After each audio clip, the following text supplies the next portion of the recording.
would you like your own personal life coach? Well, guess what? You have one now. Every Monday morning at 7:30, it's time for your Monday morning motivational moment. Kick off your week just right. Monday mornings at 7:30 on 103.9 FAS FM. Good morning. 7:28. Lorraine, our life coach, on the phone with us, of course, for our 7:30 Monday morning chit-chat.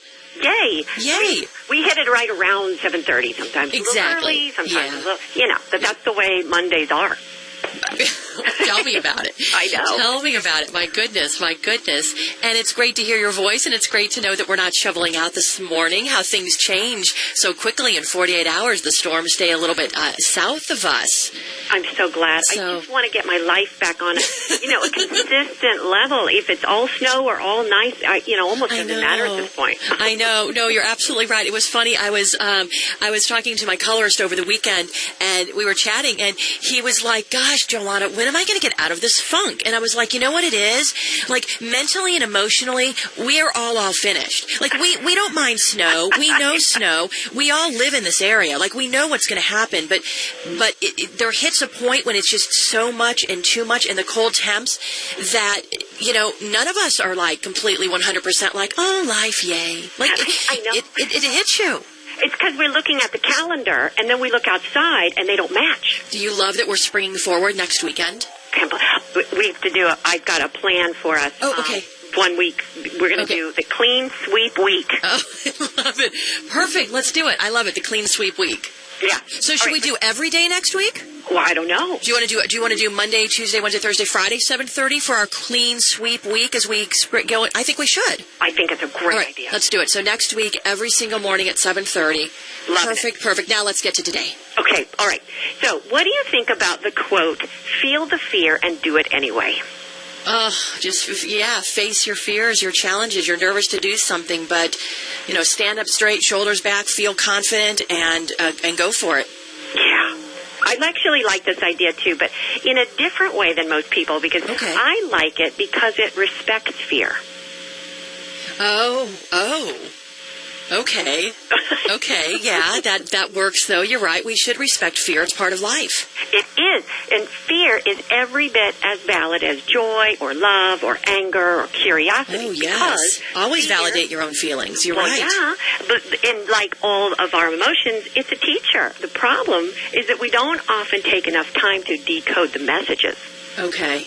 Because we want to run away from fear. Yeah, and fear occurs for a very good and usually a very simple reason. It's just an alert that calls your attention to see if something you're doing might be dangerous.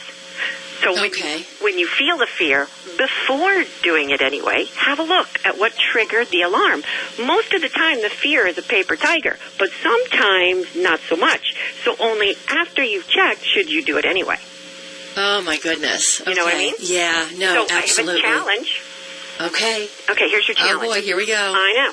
Well, it's not that big. It's kind of that paper tiger. Okay, but still good. Your challenge is to think about that thing, whatever that is, that you've been putting off, working on that business plan or taxes or going to the gym or enrolling in school, whatever it is. Think of that thing and feel the fear. Allow yourself to look at what's got you scared, and if it seems like a paper tiger, consider getting a move on. Either way, you'll probably have an easier time getting moving because the fear you feel won't seem the same anymore now that you've had a look at it. Right. Okay. And then once you face it and do it, how much better do you feel about yourself? The confidence goes up a little bit? Momentum, baby. I love it. Breeds success. Okay. Yes, it does. Absolutely. All right, so that's the challenge. There it is. When we feel that little fear.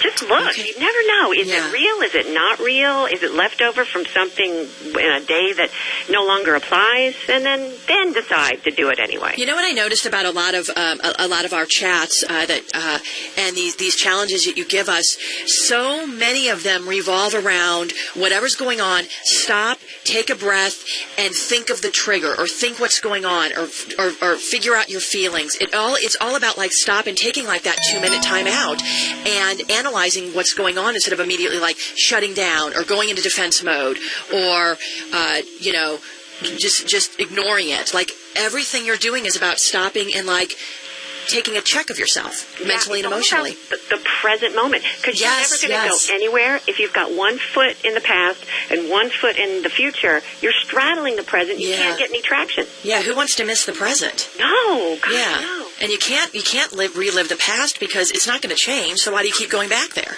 It's just futile. Yeah. Oh, my goodness. All right. Lorraine, thank you. And your website? Peacemakercoach.com, and check me out at the Center for Coaching Mastery at Westchester Community College. We have life coach training courses going on right now. Perfect. Thank you, Lorraine. We'll talk to you Wednesday around 7:30. Wonderful. Wonderful. Mercedes-Benz of White Plains right now traffic update.